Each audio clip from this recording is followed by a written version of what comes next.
ওই যে সাপটা শুনেছিল যে নবী আসবে, এখানে বসবে, এখানে অল্প আরাম করবে, ওই সাপটা নিজের চক্ষুগুলো 1300 বছর ধরে ইন্তজার করে আসিল যে আখিরি নবীর দিদার না করা পর্যন্ত আমি সাপ হইয়া এখান থেকে যাব না। 6টা মাস হইয়া গেল। 6 মাস আগে আমার আপনার নবী কানে কানে বলেছিল, রে আবু বকর, মক্কা ছেড়ে বোধহয় হিজরত করে মদিনায় যাইতে লাগতে পারে। 6 মাস পর আমার আপনার নবী, রে বাবারা, বন্ধুরা, আবু বকরের বাড়ির দিকে চলে আসলো। রাত্র 1টা 2টা বাজায়। বাড়ির দিকে এসে দেখে আবু বকরের বাড়ির দরজাটা বন্ধ করা। আমার আপনার নবী দরজার মাধ্যমে এসে আওয়াজ দিল, আসসালামু আলাইকুম ওয়া রাহমাতুল্লাহি ওয়া বারাকাতুহু। আওয়াজটা দেওয়ার সঙ্গে সঙ্গে আবু বকর দরজা খুলে বলে, লাব্বাইক ইয়া রাসূলুল্লাহ। নবী আমার অবাক হইয়া গেল। আবু বকর, এত রাত্র হইয়া গিয়েছে রে আবু বকর, রাত্র বেলা মানুষের দরজার মাধ্যমে গিয়ে যদি আওয়াজ দেওয়া হয় 5-6 বার করে ডাকতে লাগে, তোমাকে সে আমি শুধুমাত্র একটা আওয়াজ দিলাম, একটা আওয়াজ দিলাম, একটা আওয়াজ দেওয়ার সঙ্গে সঙ্গে তুমি দরজা খুলে দিলা, তুমি কি ঘুমাও না? ঘুমাও না? আবু বকর বলতাছে, এমন ভাবে একটা টুকলা হাতের মাধ্যমে এমন ভাবে নিয়া আবু বকর আমার আপনার নবীকে বলতেছে, ও হুজুর, 6টা মাস আগে আপনি বলেছিলেন, আমার কানে কানে কানে কানে বলেছিলেন যে মক্কার লোকেরা অত্যাচার করতেছে, আল্লাহ তাআলার হুকুম যখন হইয়া যাবে এই জন্মভূমি জায়গা ত্যাগ করিয়া হিজরত করে মদিনায় চলে যাইতে পারি।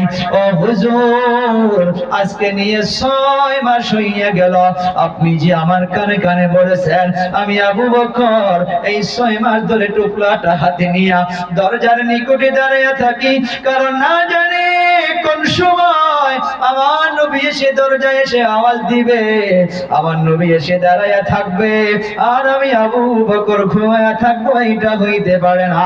আমার নবী প্রশ্ন করলো, তাহলে তুমি কি করো? আবু বকর বলতেছে, ও হুজুর, তখন বেশি করে নিদ্রা এসে যায়, বেশি করে ঘুম ধরে যায়, এই পিঠটা দরজার মাধ্যমে লাগাইয়া দেই। 6টা মাস হইয়া গেল, একটা দিনের জন্য, একটা রাতের জন্য আমার এই পিঠখানা বিছনার মাধ্যমে লাগাই নাই। সুবহানাল্লাহ। ও আবু বকর, এত কষ্ট করতেছো?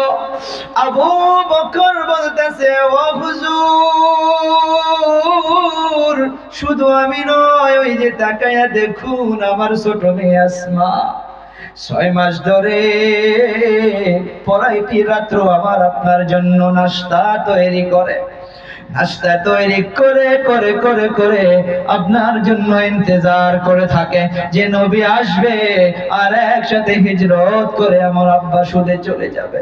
ও হুজুর, শুধু তাই নয়, ওই যে খুঁটির দিকে লক্ষ্য করে দেখুন, ওই যে সাওয়ারিটা যে আমি বেঁধে রেখেছি 6টা মাস ধরে দেখতেছি হুজুর, ওই সাওয়ারিটা একটা রাত্রের জন্য ঘুমায় না, মাথাটা উঁচু করে করে করে করে রাস্তার দিকে তাকায়া থাকে যে কবে নবী আসবে আর আমার কান্দার উপরে সাওয়ার করিয়া মদিনায় চলে যাবে, আমি সাওয়ারি হইয়া কত ধন্য হইয়া যাব।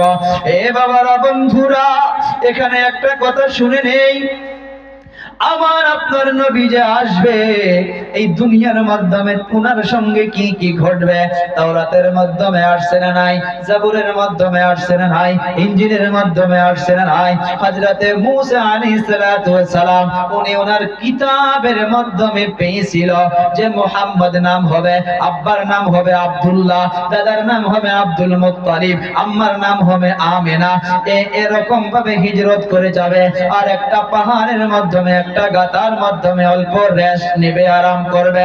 এই মূসা নবীর আওয়াজটা বিষাক্ত একটা পেটি সাপ শুনেছিল। বড় একটা ফেটি সাপ শুনেছিল রে বাবারা বন্ধুরা। শুনুন আগে কি ঘটে যায়। আবু বকর আর আমার আপনার নবী রাত্র বেলা হিজরত করে চলা শুরু করলো। মক্কা থেকে মদিনার তরফে হিজরত শুরু হইল। আবু বকর পিছনে পিছনে যায়, আমার আপনার নবী আগে আগে যায়। আবু বকর যায় আর পিছনে তাকায়, যায় আর পিছনে তাকায়, আর এই পাওটা দিয়া বালুওয়ালা জমিন, এই পাও দিয়া শেষরাইয়া যায়। নবী একবার দেখেছে, নবী দুইবার দেখেছে, এমন ভাবে আবু বকর পিছনে তাকায় আর পাওটা শেষরাইয়া যায়। একবার নবী প্রশ্ন করলো, রে আবু বকর, তোমার কি বাড়ির কথা মনে পড়ে নাকি? তুমি বারবার পিছনে তাকাও আর এই পাওটা কেন তুমি শেষরাইয়া নিয়ে যাও? আবু বকর চোখে পানি ছেড়ে দিয়ে বলতেছে, ও হুজুর, আমার বাড়ির কথা মনে পড়ে না। এই মক্কা বাসিনী কোন অনেক চালাক। আপনি যে চলে যাইতেছেন, যে পাওয়ের নিশানি বালুর মাধ্যমে পড়ে পড়ে যাইতেছে, এই বেঈমান গুলো যদি এই পাওয়ের নিশানি দেখতে পারে, পিছনে পিছনে পাওয়ের নিশানি তালাশ করে করে আমার আপনার ঠিকানা বাহির করবে।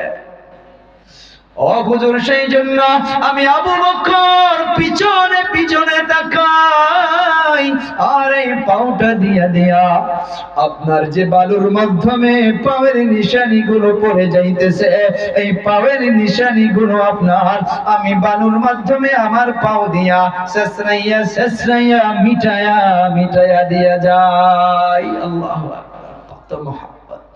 চলতে চলতে চলতে চলতে অনেকেই তরজমা করে যে গারে সৌরের মাধ্যমে নবী পালাইয়াছিলেন। নাউযুবিল্লাহ। নবীর জন্য এই শব্দটা ব্যবহার হয় না, নবী রাষ্ট্রের জন্য, আরামের জন্য গারে সৌরের মাধ্যমে অল্প বসেছিলেন। ওই যে সাপটা শুনেছিল যে নবী আসবে, এখানে বসবে, এখানে অল্প আরাম করবে, ওই সাপটা নিজের চক্ষুগুলো 1300 বছর ধরে ইন্তজার করে আসিল যে আখিরি নবীর দিদার না করা পর্যন্ত আমি সাপ হইয়া এখান থেকে যাব না।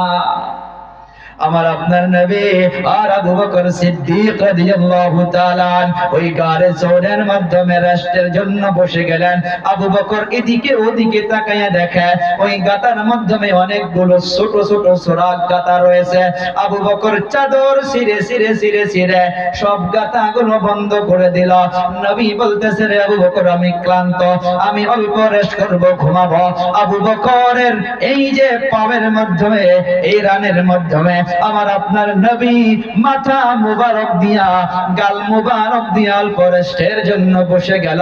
নবীর ঘুম এসে গেল। আবু বকর সব গাতাগুলো বন্ধ করতে করতে চাদরটা শেষ হইয়া গিয়েছে, একটা গাতা বাকি রয়েছে, ওই গাতা দিয়া পর আসে। আবু বকর যেন প্রহরের জন্য দুশমন দেখতে না পারে, আবু বকর ওই গাতার মাধ্যমে পাওটা দিয়া গাতাটা বন্ধ করে দিল।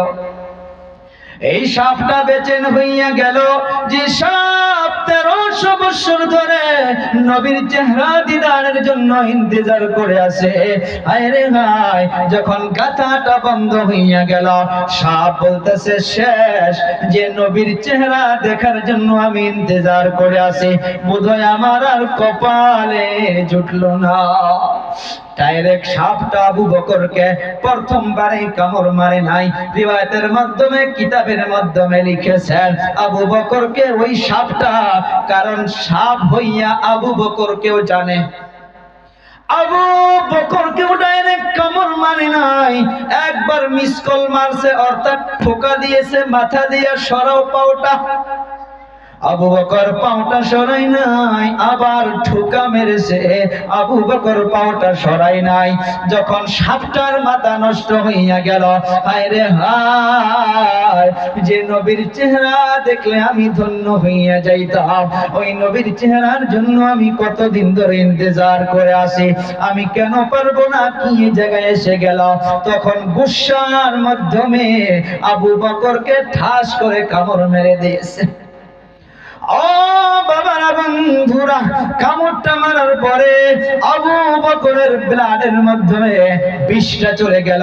আবু বকর থাকতে পারি না, লাশটা যেন ফেটে যায়, যেমন আমার আপনার উংলি যদি চিপায় পড়ে যায়, আমার আপনার চক্ষু দিয়া পানি বাগির হইয়া যায়।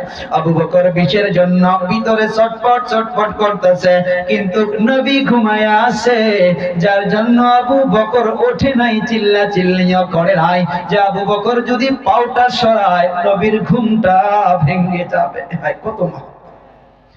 যখন আবু বকরের চক্ষু দিয়া পানি পড়তে পড়তে পড়তে পড়তে এক ফোঁটা পানি আমার আপনার নবীর গাল মুবারকে পড়ে গেল, নবীর নিদ্রাটা ভেঙে গেল। নবী চক্ষু খুলে দেখে আবু বকরের চক্ষু দিয়া ঝরঝর ঝরঝর করে পানি পড়তেছে। আমার আপনার নবী প্রশ্ন করলো, রে আবু বকর, বাড়ির কথা বোধহয় তোমার মনে পড়তেছে রে আবু বকর? আবু বকর বলতেছে, না হুজুর না, আমি এই যে গাতার মাধ্যমে পাউটা রেখেছিলাম, কি যেন পাবের মাধ্যমে দুইবার আওয়াজ দিল, পাউটা সরাইলাম না, তারপর আমার পাবের মাধ্যমে কামড় মেরেছে, আমি বিষের জন্য থাকতে পারতাছি না, কলিজাটা যেমন ফেটে যায় গো হুজুর, কিন্তু আপনি আরাম করে আছেন সেই জন্য আপনাকে বলি নাই। আমার চোখের পানি বাইর হইয়া আপনার গালের মাধ্যমে পড়ে গিয়েছে। নবীর মুজিজার মাধ্যমে এটাও লিখেছেন, আমার আপনার নবী দেরি করে নাই, সঙ্গে সঙ্গে থুথু মুবারক স্যাপ মুবারক বাহির করিয়া আবু বকরের কাটা কামড় দেওয়া জায়গার মাধ্যমে লাগে দেওয়ার সঙ্গে সঙ্গে একটা মিনিটের মাধ্যমে আবু বকর সুস্থ হইয়া গেল।